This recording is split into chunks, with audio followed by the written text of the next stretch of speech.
안녕하세요. 오늘도 사연 살롱을 찾아주셔서 감사합니다. 저는 환갑을 코앞에 둔 50대 싱글 여성입니다.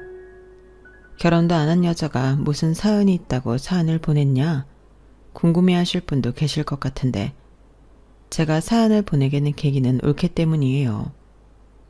제가 자주 이곳 사연 살롱 사연을 밥 친구 삼아 자주 시청하는데 못된 신우 사연이 제법 많이 나오더라고요.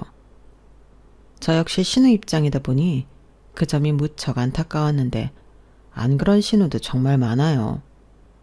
오히려 올케가 이상한 집도 많은데 왜 올케들 사연은 없는 건지. 그래서 신우 관점에서 제가 저희 올케 이야기를 좀 해보고 싶어 사연을 쓰게 되었는데요. 저희 올케도 아주 보기 드문 별난 사람이에요. 거기에 제 동생은 그런지 와이프도 어쩌지 못하는 물에 물 탄 듯 술에 술 탄 듯 줏대라고는 어릴 때부터 찾아보기가 힘들었는데 그러니 동생네 집의 주도권은 올케가 가지고 있죠.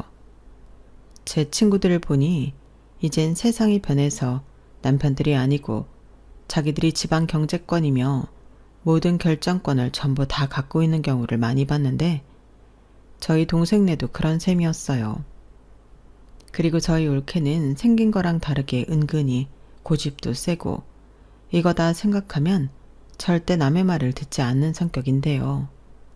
그러니 가끔은 제가 아무리 말려도 자기 멋대로 하는 성향이 있어 사람을 참 난감하게 하는데 아마 올케 딴에는 하나밖에 없는 손이 신우가 시집도 안 가고 집안에 제일 나이 많은 어른으로 말뚝처럼 박혀 있으니 신경을 꽤나 쓰이는 듯 합니다.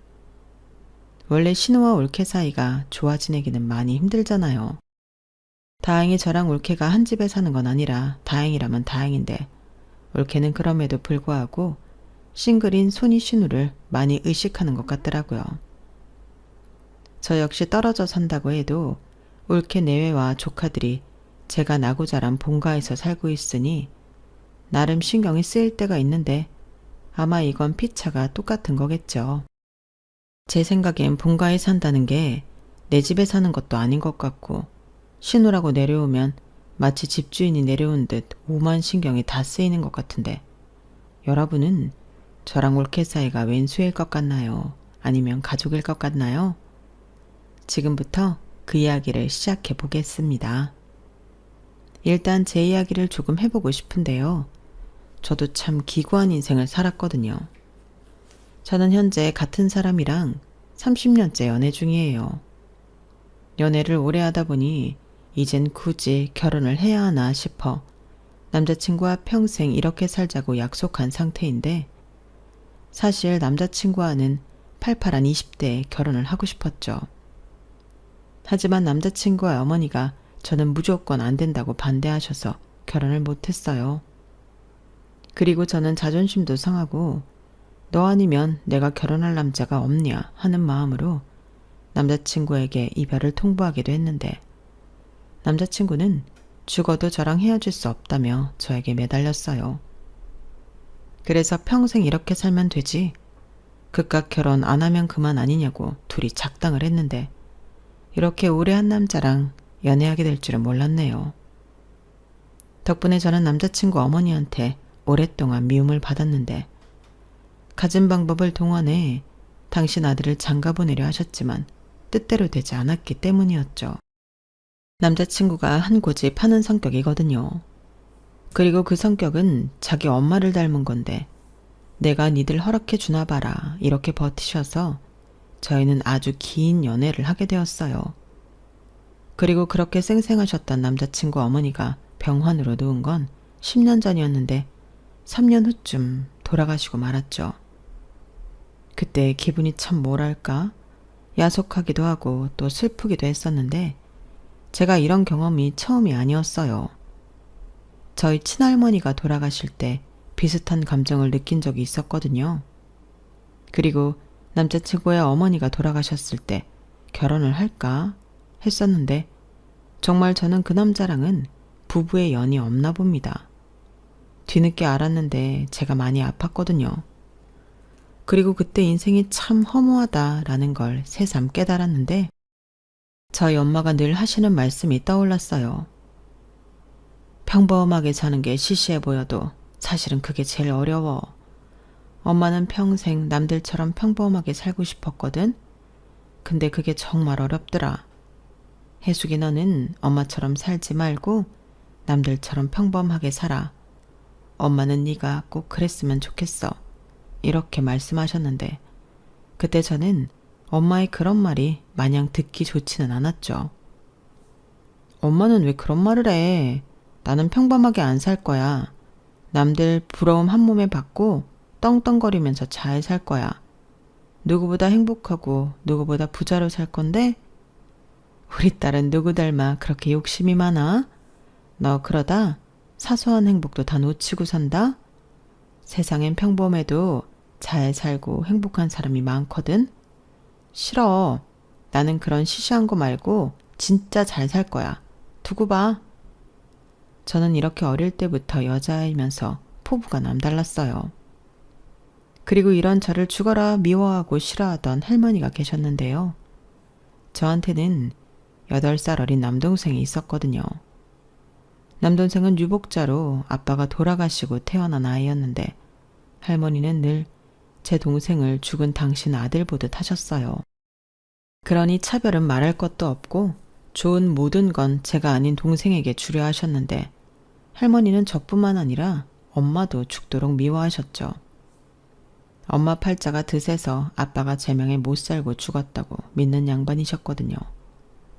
그리고 동네에서도 저희 할머니를 두고 독한 노인네라고 그 이름을 떨쳤는데 오죽하면 동네 사람들이 전부 엄마를 측은해야 할 정도였어요. 하지만 정작 저희 엄마는 단 한 번도 할머니에 대한 나쁜 말을 한 적이 없었어요. 어릴 때부터 저는 그런 엄마를 이해할 수가 없었는데 어릴 때부터 쭉 봐온 할머니는 매사 엄마만 부려먹고 또는 당신이 갈취하며 늘 엄마에겐 싫은 소리만 퍼붓는 악독한 사람이었거든요. 그런데 저희 엄마는 할머니가 아무리 모진 말을 해도 그저 묵묵히 시키는 일만 했고 얼마나 일을 많이 했으면 밤에 잘 때 당신도 모르게 끙끙 앓는 정도였는데요. 할머니는 그런 것도 다 알면서 엄마를 내버려 두지 않으셨어요. 오히려 오직 제 동생만 귀하다 하며 끼고 도셨는데 제 동생은 그래도 착한 아이라 늘 엄마와 저에게 미안해 했었죠. 한 번은 자기만 맛있는 거 먹는 게 미안해서 그걸 몰래 감췄다가 저에게 주곤 했는데 저는 그런 성정이 못 돼서 그런 동생을 미워한 적도 많았어요. 제가 할머니를 닮았거든요.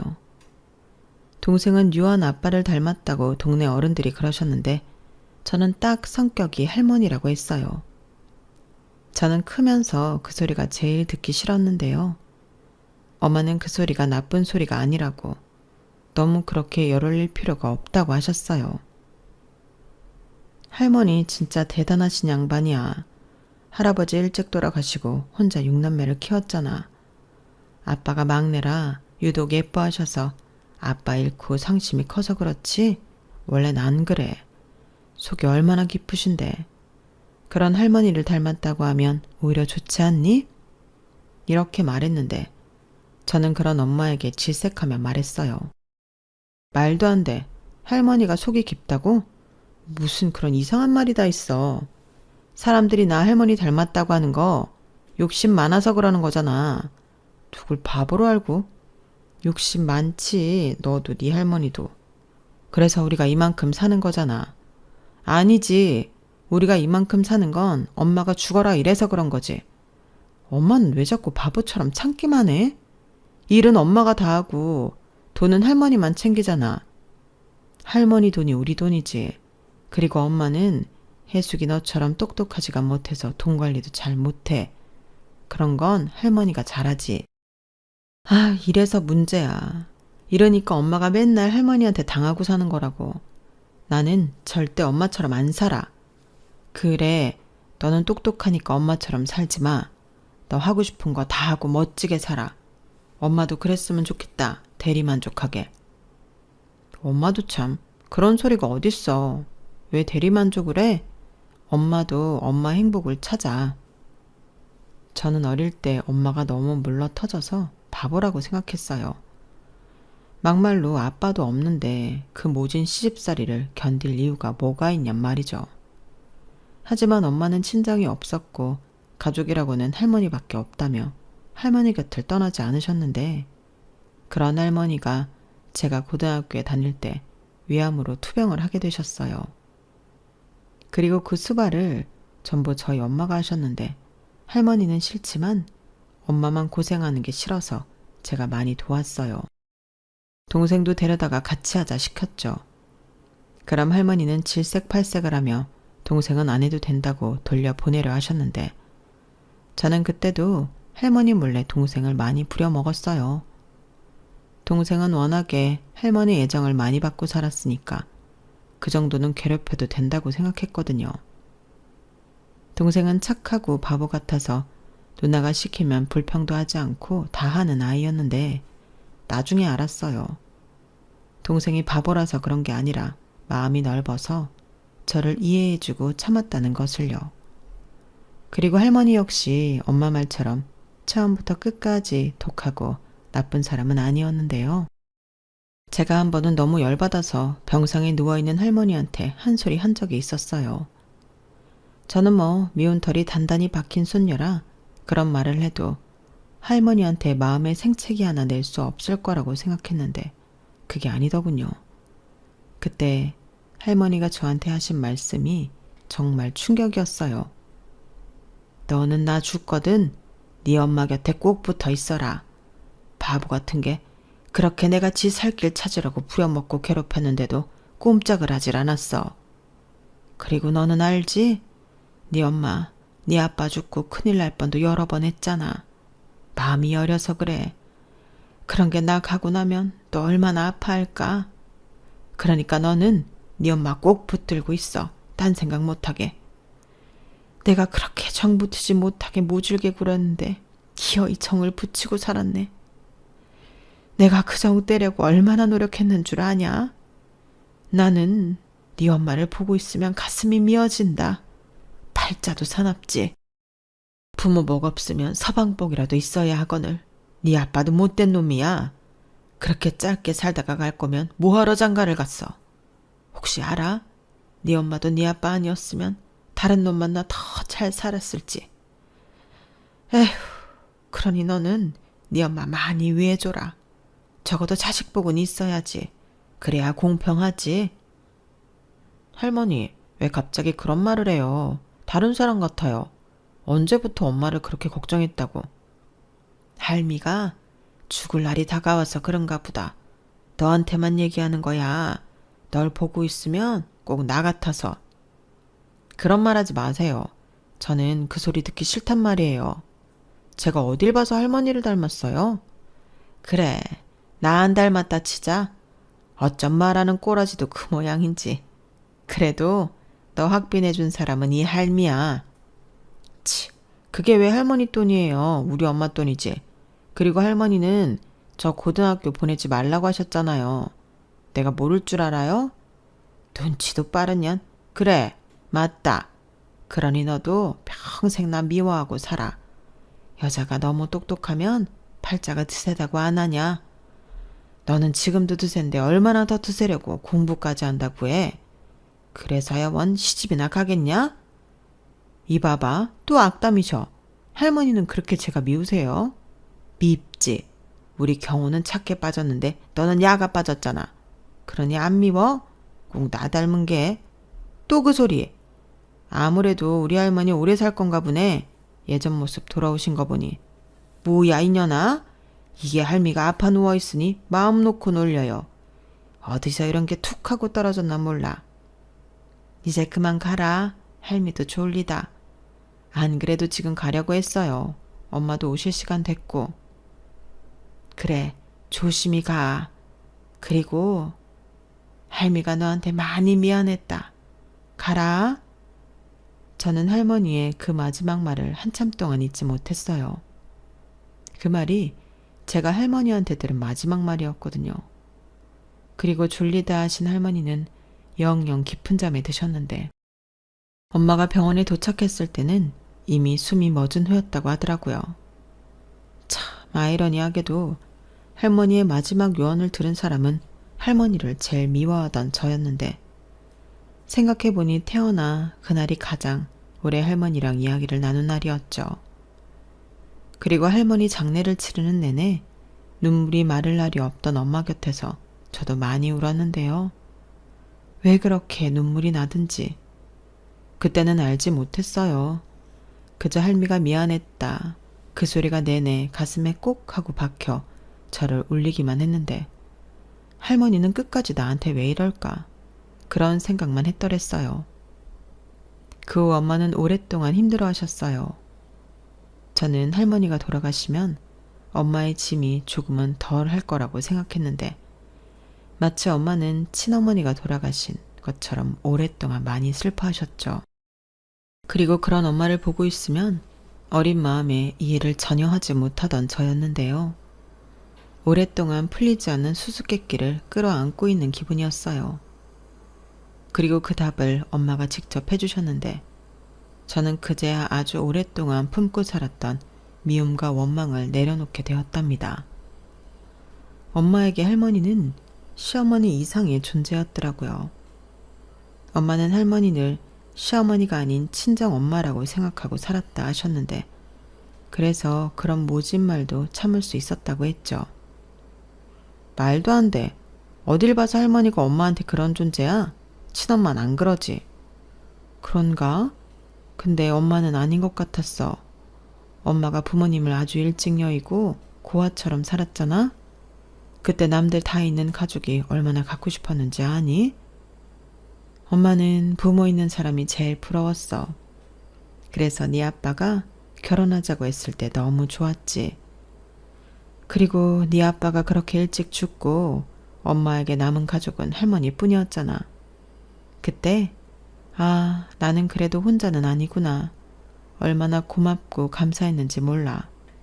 사실 엄마 그때 진짜 무서웠거든. 너는 아직 어리지. 뱃속에는 애가 있지. 남편은 없지. 근데 할머니가 있더라. 세상 풍파 다 이겨낸 그 양반이 엄마 옆에 떡 하고 있는데 얼마나 의지가 됐는지 몰라. 저는 엄마의 그 말을 듣고 할머니가 했던 말이 떠올랐어요. 살 길 찾으라고 그렇게 등 떠밀었다고 했는데 엄마는 그런 시어머니를 의지하며 오랜 시간 버텼던 거죠. 그리고 할머니 역시 착하고 여린 며느리에게 사실상 많이 의지하고 사셨던 것 같은데 서로 표현을 할 줄 몰라 남들 보기엔 이상해 보였던 것 같아요. 그리고 자기 둘만 아는 그런 형태로 서로를 위하고 있었던 것 같은데 처음으로 저에게 당신의 진심을 보였던 할머니가 아주 오랫동안 기억에 남았죠.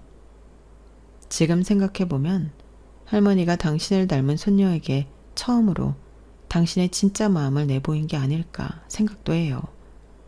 일종의 애정 표현일 수도 있었을 것 같은데 그럴 거면 진작에 예뻐나 해주시지. 그 속을 지금도 알 길이 없죠. 저는 그렇게 할머니 유언처럼 엄마 곁을 내내 지키다 20살이 되었어요. 저는 여상고를 나왔는데 무조건 서울로 가서 취직하고 싶었죠. 저희 집은 집보다 논밭이 더 많은 시골 마을이었는데 저는 그곳이 너무 싫었거든요. TV에 보면 서울은 번쩍번쩍하고 높고 멋진 건물이 잔뜩 있었는데 저는 도시에서 화려하게 살고 싶었어요. 그래서 서울로 돈 벌러 가겠다고 했는데 엄마는 그러라고 하셨어요. 동생도 그러라고, 누나는 그게 더 잘 어울린다고 그랬는데 착한 동생은 자기가 엄마 곁을 지키며 농사일을 돕겠다 했어요. 그래서 대학도 농대를 갔는데 동생에게 미안하고 고마웠죠. 그래서 서울로 올라가 취직했을 때 월급의 3분의 2는 전부 집으로 보냈는데요. 일종의 사과의 뜻이었어요. 그러니 돈이 모아질 리가 없었고 저는 늘 쪼들리는 생활을 이어갔는데 그러다 대학에 가고 싶은 꿈이 생겼어요. 저는 애당초 상고가 아닌 인문계에 가고 싶었거든요. 그리고 멋진 대학생이 되고 싶기도 했는데 시간이 지나도 그 꿈이 포기가 되지 않았어요. 그래서 혼자 틈틈이 대학 공부를 했고 저는 3년 만에 합격의 기쁨을 누릴 수 있었는데 등록금은 엄마가 해주셨어요. 명문대까지는 아니었지만 엄마는 그저 저에게 기특하고 장하다며 앞으로는 일하지 말고 공부만 하라고 하셨는데 그럴 수는 없었죠. 그래서 대학도 참 힘들게 다녔어요. 일도 하고 공부도 하고 하루를 어떻게 그렇게 쪼개서 살 수 있나 싶을 정도로 열심히 살았는데요. 지금도 그 생활을 다시 하라고 하면 절대 못할 정도라니까요. 그리고 동생은 군대를 다녀온 뒤 생각보다 빨리 결혼을 했어요. 거의 대학을 졸업하고 얼마 지나지 않아 장가를 갔는데 올케가 제 동생보다 6살이 많더라고요. 그리고 읍내에 농협에서 일하는 아가씨였는데 농사를 짓다 보면 농협에 자주 갈 일이 있다고 동생이 그랬어요. 그러다 올케가 먼저 제 동생에게 호감을 갖고 마음을 전달했나 보던데 제 동생은 쑥맥이라 많이 당황했다고 했죠. 하지만 올케가 무척이나 마음에 들었던 엄마는 동생에게 은근히 성경이가 너보다 나이는 많아도 생긴 건 동안이라 티도 안 나는 것 같아. 우리 아들은 정말 생각 없어? 농사만 짓다 보면 아가씨 만날 기회도 잘 없잖아. 라며 동생을 올케 쪽으로 밀어붙였는데요. 엄마도 종종 농협에 갔을 때 올케를 보고 마음에 들었다고 했거든요. 그런데 동생이 너무 순에 빠졌으니 며느리는 좀 똑소리나는 여자로 보고 싶다 했는데 올케가 딱이라고 생각한 듯 했어요. 그리고 저도 내려가서 올케를 처음 봤을 땐 뭔가 저랑 비슷한 느낌을 받고 이걸 좋다고 해야 하나 싫다고 해야 하나 헷갈렸는데 일단 아부하지 않던 그 성격이 마음에 들었죠. 왜 자기가 좋아하는 남자 누나라고 하면 일단 긴장하고 가식도 좀 떨면서 살살거리잖아요. 그런데 올케는 그러지 않았어요. 동생보다 연상이라 그런지 저를 봐도 아무렇지 않아 했는데 그게 뭐라고 거기서 은근한 기싸움을 벌였죠. 그때까진 저거 우리 집에 시집 오면 지가 나서서 다 헤쳐먹을 것 같은데 이런 생각을 하기도 했는데요. 나중엔 동생도 올케가 좋다며 둘이 나를 잡았어요. 근데 말이죠. 이건 나중에 들어보니 올케 집에서 제 동생을 반대했다 하더군요. 홀시어머니의 농사짓는 집이라고 귀한 딸 시집 보내기 싫다고 올케 아버지가 몇 날 며칠을 알아 누우셨다고 들었어요. 그런데 그 소리를 듣는데 제가 한 방 맞은 기분이 드는 거 있죠. 솔직히 속으로 나라도 그런 집에 시집 못 보내지 라는 생각이 들었는데 가재는 개편이라고 그런 표현을 할 수가 없었어요. 그런데 그런 반대를 무릅쓰고 올케가 저희 집에 시집을 온다고 하니 그땐 좀 고마웠는데요. 사실 올케가 아니었다면 쑥맥 같기만 했던 제 동생이 장가나 갔을까 싶었어요. 그래서 저도 그때부터는 나름 올케에게 잘 하려고 했는데 저는 비싸서 쓰지도 못하는 고가 화장품도 사서 보내고 다른 사람은 몰라도 신혼생일은 꼬박꼬박 챙기며 용돈을 붙였어요. 그러자 올케에게 연락이 왔는데 저는 고맙다고 연락한 줄 알았거든요. 근데 그때 올케가 저한테 뭐라 했는 줄 아세요? 형님이 뭐 벌면 얼마나 번다고 자꾸 이런 걸 저한테 보내요. 저 이런 거 안 써도 돼요. 그럴 돈 있으면 저금을 하세요. 뭐? 올케 지금 나한테 잔소리하는 거야? 잔소리는 아니고 이런 말 안 하면 계속 보내실 것 같아서 솔직하게 말하는 거예요. 저 좀 부담스럽거든요. 아, 그래? 그래도 사람 성의가 있는데 그냥 쓰지? 싫어요. 필요하면 제가 사서 쓰면 돼요. 서울 물가도 비싼데 이런 거 보내지 마세요. 올케도 참 같은 말인데 좀 예쁘게 말 좀 하면 안 돼? 들어보니 나 생각해서 그러는 것 같은데. 아니에요. 저 생각해서 그러는 거예요. 제가 계속 이런 거 받고 좋아하면 나중에 안 주실 때 실망하지 않겠어요? 저 그런 거 싫어요. 아, 그래? 알겠어. 괜히 부담 줘서 미안하네. 나는 나 딴에 올케한테 점수 좀 따보려고 그런 건데. 올케가 분가도 안 하고 우리 엄마랑 같이 살면서 고생하잖아. 저 고생 안 해요. 어차피 저는 출근하니까 농사도 안 짓고 분가 안 하고 어머님이랑 사니까 돈도 굳었잖아요? 나중에 애 태어나면 우리 애도 어머님이 다 봐주신다고 했는데 제가 이익이죠. 그리고 저 출근할 때 퇴근할 때 그이가 데려다주고 데리러 와요. 이런 호사가 어딨어요. 그러니까 괜한 돈 쓰지 마시고 형님이나 그 애인이라는 사람이랑 좀 잘해보세요. 뭐? 어머님이 걱정이 많으시더라고요. 가뜩이나 성격도 모난 데가 많은데 시집도 안 가고 저러고 있다고요. 저는 한마디도 지지 않고 자기 기분 내키는 대로 솔직하게 말하는 올케가 그다지 예쁘진 않았어요. 오고 가는 정이라고 하는데 이건 정을 보내도 개떡같이 받고 돌아오는 것도 없으니 이래서 신우 올케 사이는 좋을 수가 없나 보구나 그런 생각을 했죠. 심지어 엄마도 제 앞에서 자기 며느리 편만 드셨는데 굴러 들어온 돌이 박힌 돌 뺀다고 딱 그 짝인 거 있죠. 그리고 올케는 결혼하고 1년 있다 연년생으로 조카 둘을 낳았는데 저희 엄마는 입이 귀에 걸리셨고 그래서 당신이 자처해서 손주 손녀를 다 보셨어요. 그때쯤에 농사일은 거의 동생이 전담하고 알아서 하고 있을 때라 엄마가 편해졌다고 했는데 오히려 손주 손녀 보느라 고생길이 열렸죠.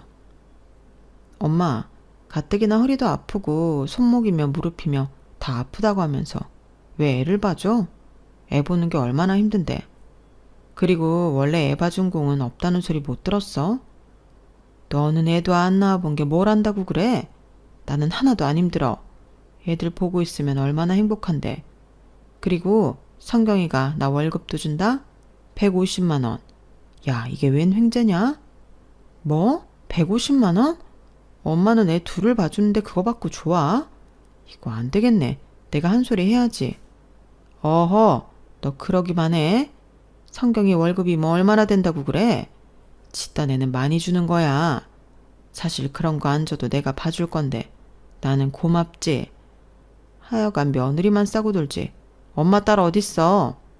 어디 있긴 저 멀리 있지. 원래 몸이 멀리 있으면 마음도 먼 거야. 대신 나는 며느리가 옆에 있으니 얼마나 좋냐? 너 행여 시누이 짓 하다 나한테 걸려봐라. 서러워서 못 살겠네. 알겠어. 그래도 너무 무리하지는 마. 병원에서 엄마 무릎 수술해야 한다고 했다며. 수술이나 좀 받고 쉬지. 당장은 아니라고 했어. 그리고 수술하면 꼼짝도 못하는데 얼마나 답답하겠니? 엄마가 알아서 해. 너는 시집이나 가. 아, 또 그 소리. 우리가 전화를 너무 오래 했지? 이제 그만 끊자.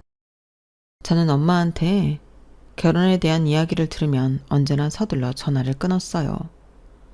사실 누구보다 결혼하고 싶었던 건 저였는데 차마 저희 엄마한테 남자친구 어머니가 반대해서 못한다는 소리를 못하겠더라고요. 그리고 저희 엄마가 저를 결혼시키고 싶어 안달이 났다는 말도 남자친구에게 못했는데 그러면 남자친구는 또 미안해 죽을 것 같은 얼굴을 하니 그것도 싫었죠. 그래서 저만 중간에서 소가리만 했는데 그게 문제였을까요? 제 안에 나쁜 놈이 자리하고 있는 줄도 몰랐어요. 그걸 알았을 땐 내내 저를 미워하던 남자친구 어머니가 돌아가시고 얼마 지난 후였는데 제가 암이라고 하더군요. 유방암이요. 3기라고. 수술도 하고 어쩌면 항암도 해야 할지 모른다고 하는데 그때 결혼은 아예 꿈도 꾸지 않겠다고 마음을 단단히 먹었어요. 남자친구는 당장 결혼해서 자기가 남편 노릇하겠다고 난리를 쳤는데 남의 집 아들 병수발이나 들라고 장가오라고 하지 못하겠더라고요. 그래서 아파도 씩씩한 척 많이 했어요. 끙끙 앓고 우는 건 혼자 하고 싶었는데 그때 엄마가 다 제쳐두고 올라와서 제 간병을 도맡아 해주었죠. 솔직히 그때는 젊은 딸이 나이 많은 엄마의 수발을 받는 게 영 불편했는데 엄마는 그런 게 어딨냐고 하셨어요. 그러면서 제가 잘못될까 매일 저녁 혼자 훌쩍거렸는데 제 몸 아픈 것보다 저는 그게 더 싫더군요. 그래서 동생한테 전화를 걸었어요.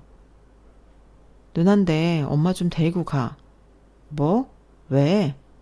가뜩이나 수술 앞에 두고 검사 받을 것도 많고 사람 힘든데 엄마가 옆에서 오만 걱정하고 울고 있으니 더 심란해서 그래. 나 수술할 때 네가 와서 동의서에 사인해라. 그래도 엄마가 내가 가잔다고 가나?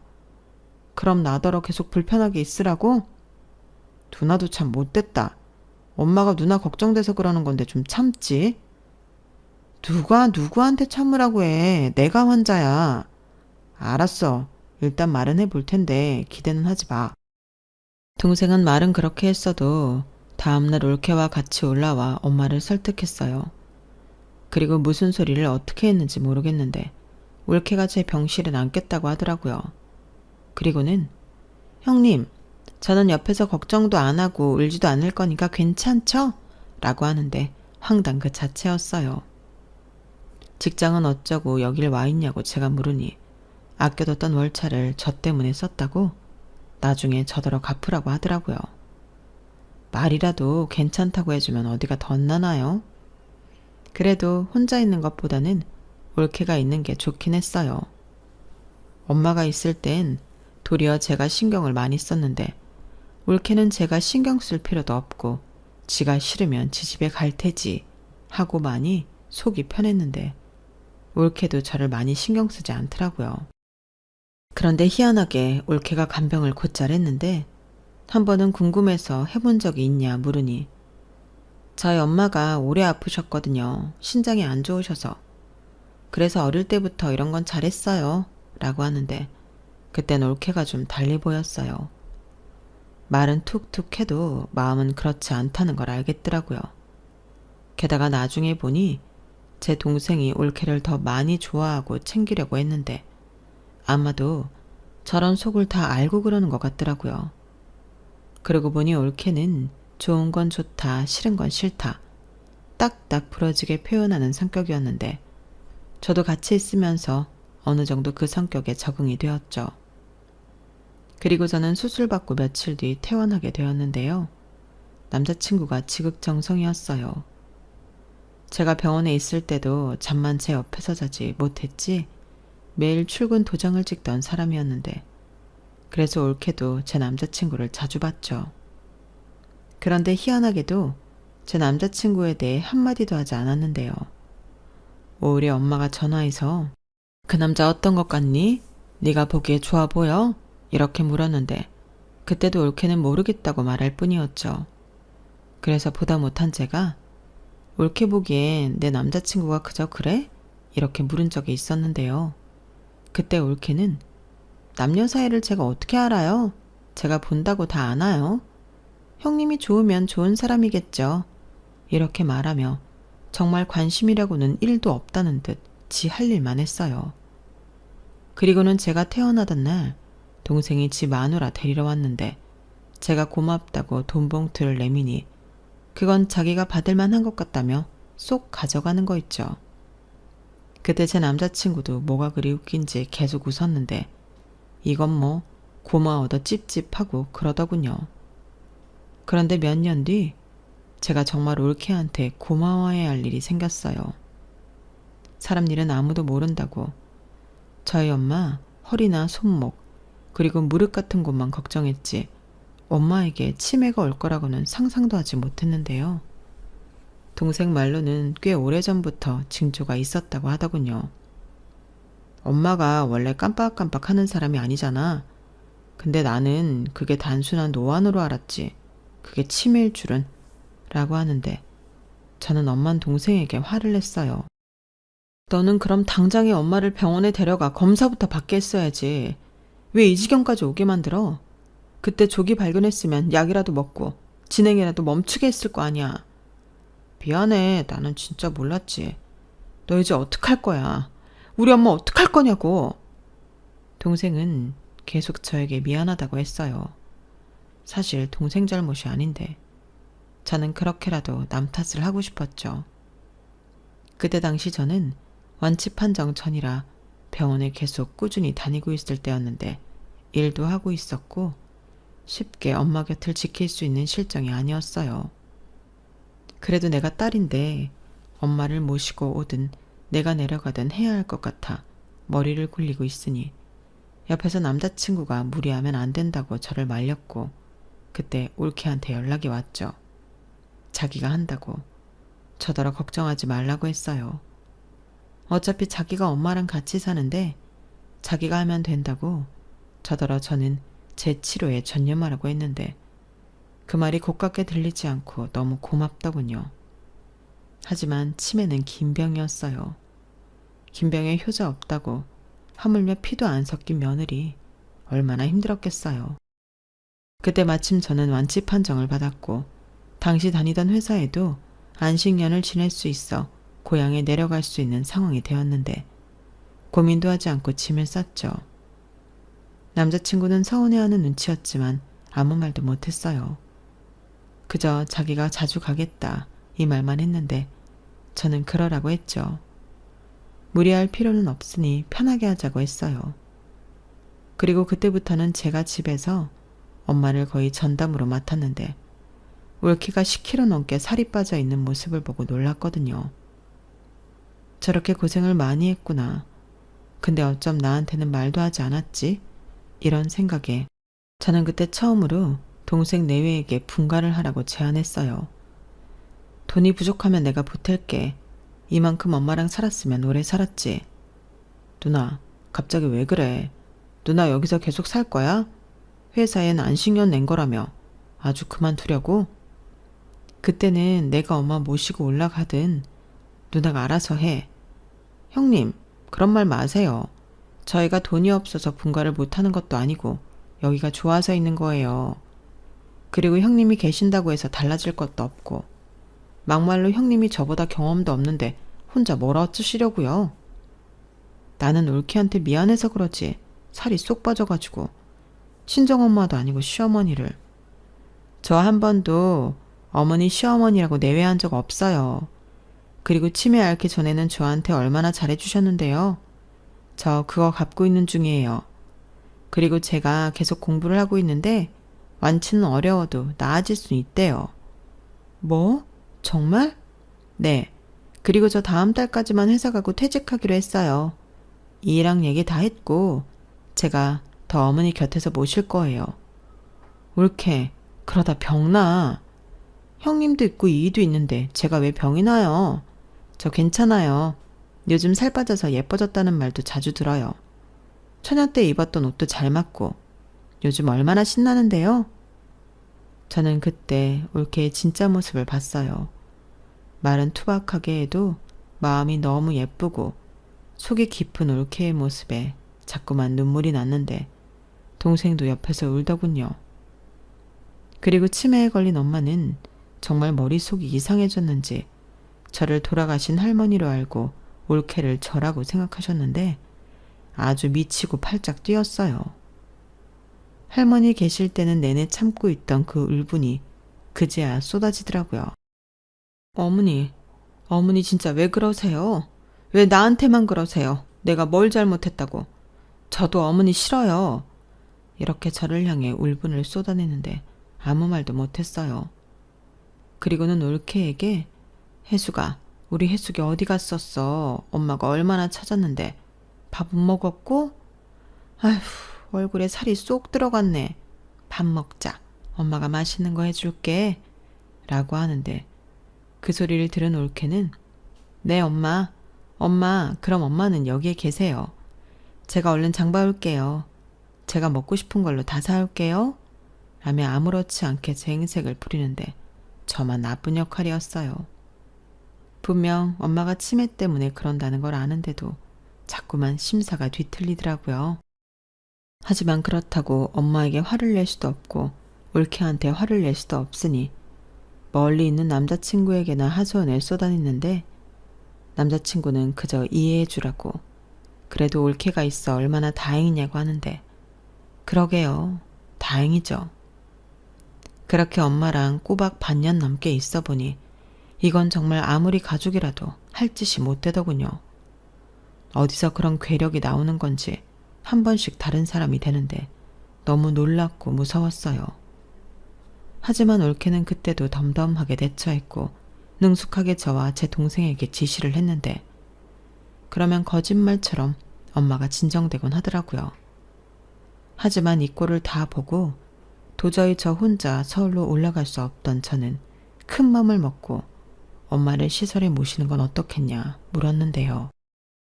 처음으로 감정을 잘 드러내지 않던 올케가 저에게 화를 냈어요. 어떻게 그럴 수 있냐고.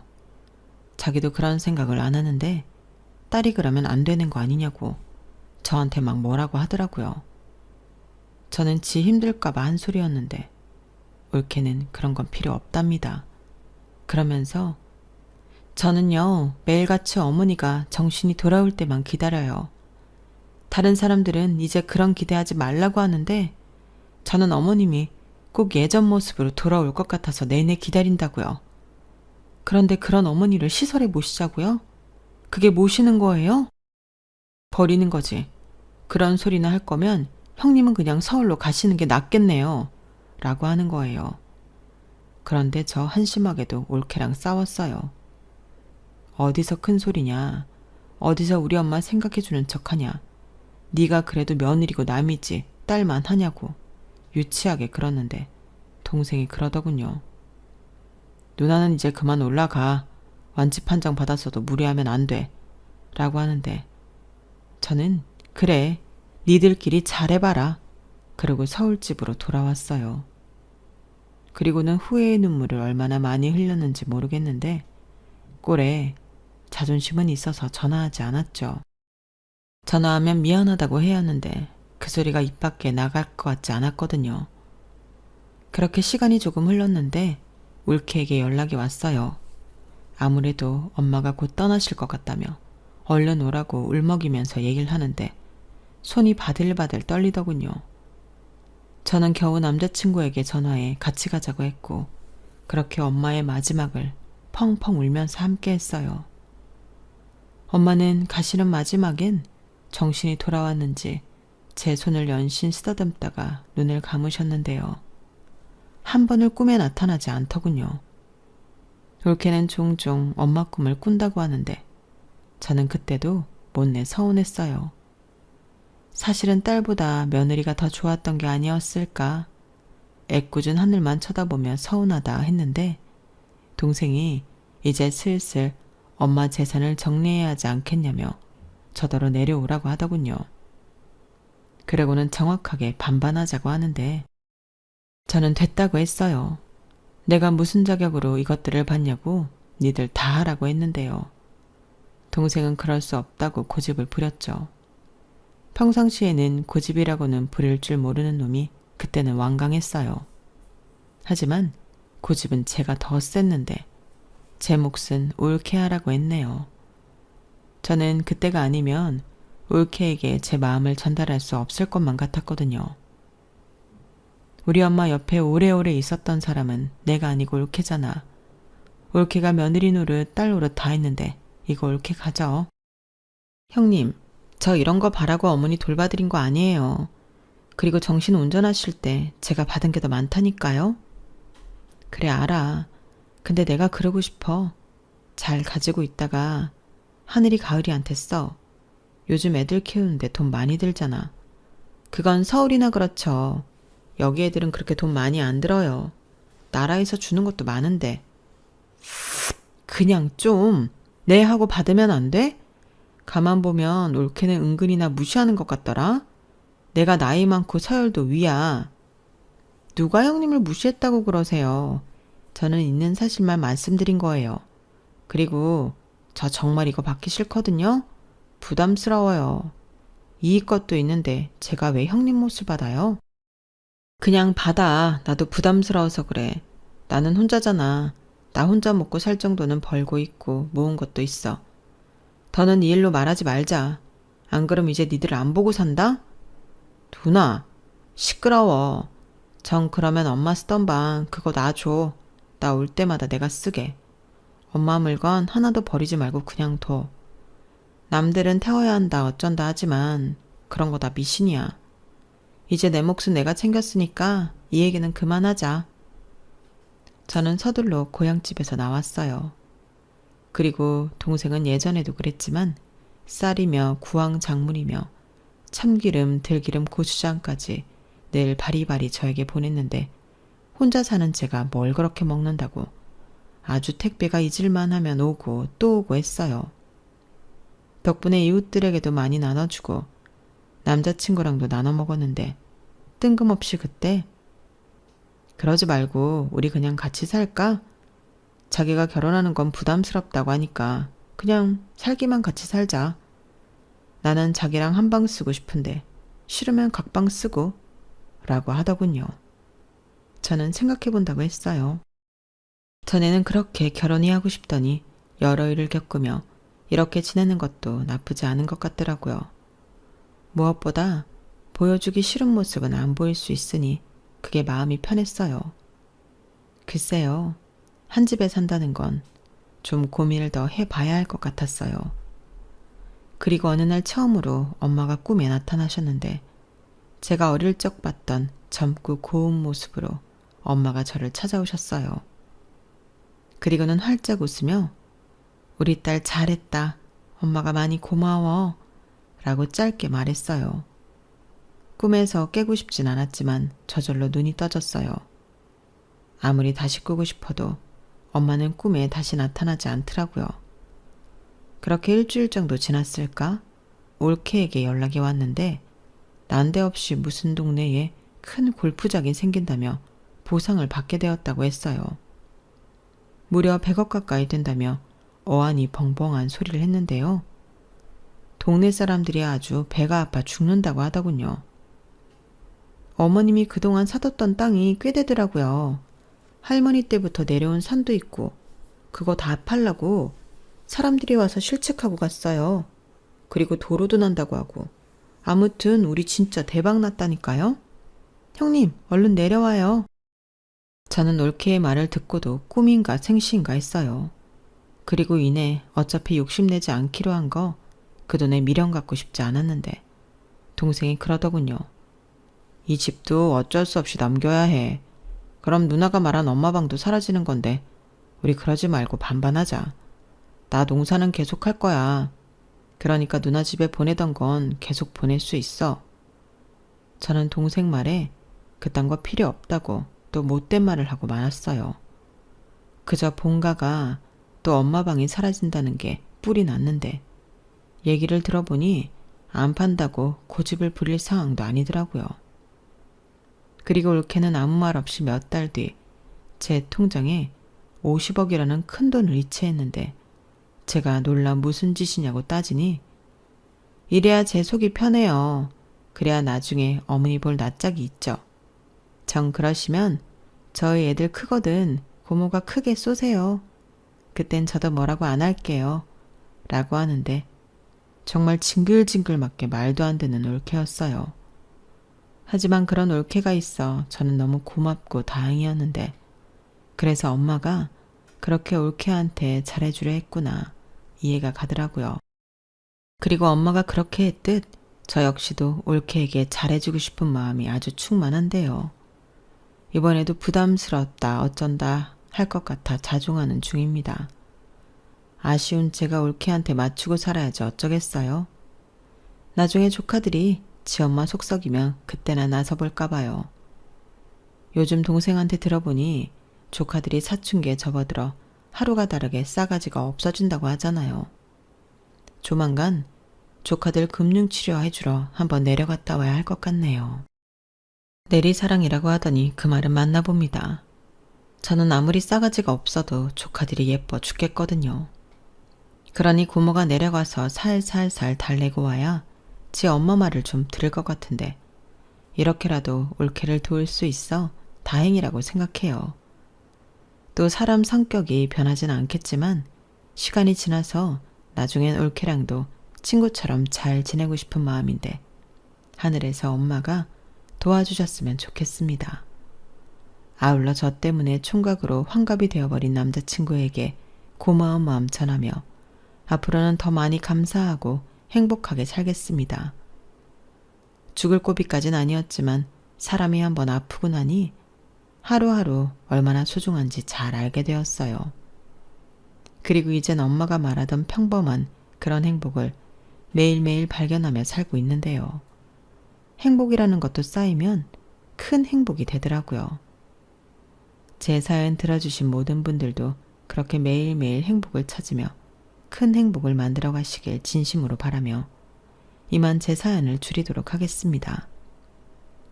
올케와 저는 왼수일까요? 가족일까요? 하고 물었는데 너무 시시하게 끝이 났죠.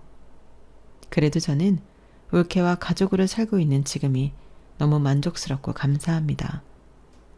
투박한 천사이지만 그래서 더 좋은 올케가 있어 너무 다행인 오늘이네요. 그럼 지금까지 사연 들어주셔서 감사드리고요. 여러분들은 아프지 말고 사랑하는 이들과 오래오래 행복하셨으면 좋겠습니다. 안녕히 계세요. 여러분, 사연 댓글에 현명한 조언 부탁드려요. 좋아요와 구독은 저에게 큰 힘이 됩니다. 오늘도 좋은 일 가득하세요.